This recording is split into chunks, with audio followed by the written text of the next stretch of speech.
Hello everyone! Sa ating pong kawali ay maglagay tayo ng 1 cup na grated cheese. Pwede po kayong gumamit ng kahit anong cheese ang gusto nyo.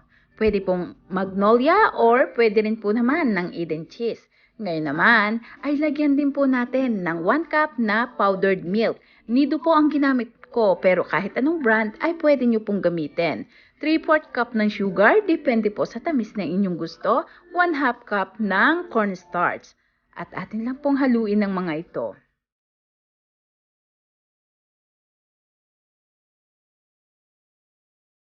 Samahan din po natin ng isang 25 grams na white and flavored Mr. Hot Gulaman.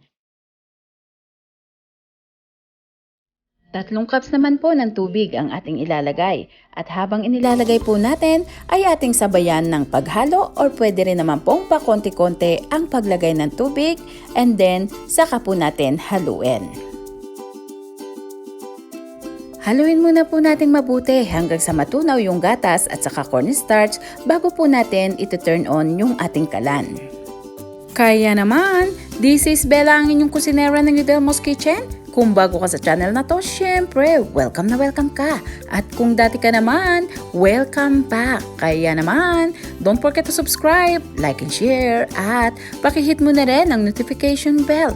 Isama mo na yung all para lagi kang updated sa mga bagong upload.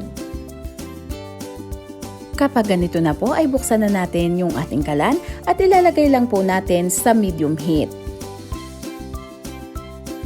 Ang paghalo naman po natin ay continuous lamang para po maiwasan ang pagkasunog. At kapag ganito po na umuusok na siya, ibig sabihin po ay mainit na itong ating mixture, pwede na po tayong mag-start ng timer. Hahaluin lang po natin ito or lulutuin natin hanggang umabot ang 5 minutes. Kung napapansin nyo po ay unti-unti na siyang lumalapot. Ipagpatuloy lamang po natin ang paghalo para ma-maintain po natin ang pagiging smooth nitong ating mixture.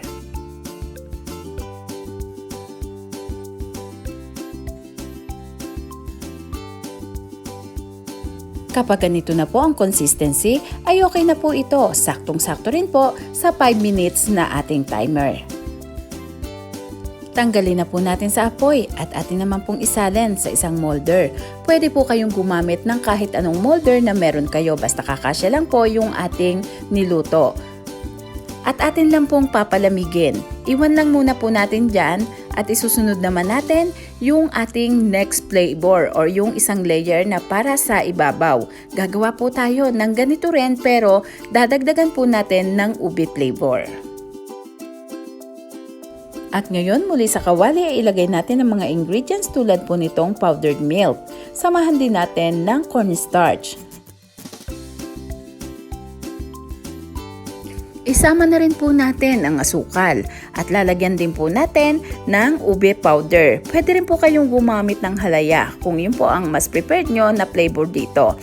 Isang sachet po ulit ng 25 grams white and flavored Mr. Hot Gulaman.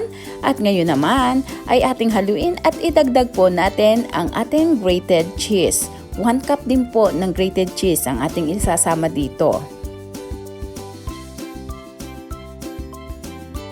3 cups din po ng water ang ating ilalagay at ating pong haluin habang inilalagay natin ang tubig, kaparehas lamang po ng proseso kung paano natin ginawa yung plain kanina.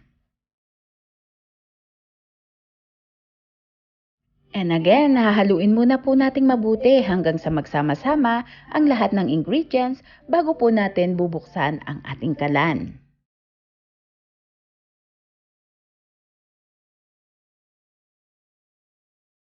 Again po, medium heat ang ating kalan. Tapos, patuloy lang po ang paghalo para maiwasan ang pagkasunog at nang ma-maintain po natin ang pagka-smooth ng ating mixture.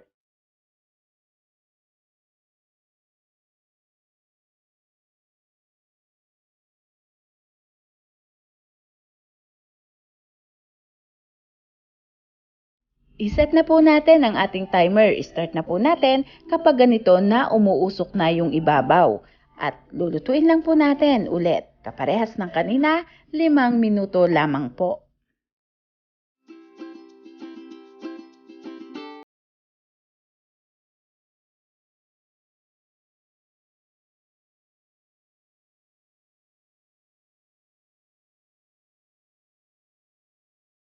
At pagkatapos pong muli ng 5 minuto ay ito na ang ating consistency na pwedeng-pwede na po dahil malapot na po siya, kaya tanggalin na natin sa apoy at isalin na natin dito sa ating molder. Isama po natin dito sa ginawa natin kanina. Kaya 2-layer po ng ating masarap na milk and cheese dessert. Ang maganda po nito, yung top layer ay nilagyan pa po natin ng ube flavor, kaya mas lalong pinasarap. Palamigin lang po natin or ilagay natin sa fridge ng mga 2 oras dahil mas masarap po ito kung isa-serve natin ng malamig. At kapag malamig na po ay atin namang slice. Hiwain lang po natin sa size na ating gusto. Kaya naman, pwedeng-pwede po itong pangnegosyo. Pwedeng-pwede nating pagkakitaan. Napakadali lang pong gawin. At higit po sa lahat, perfect po itong panghanda sa kahit anumang okasyon.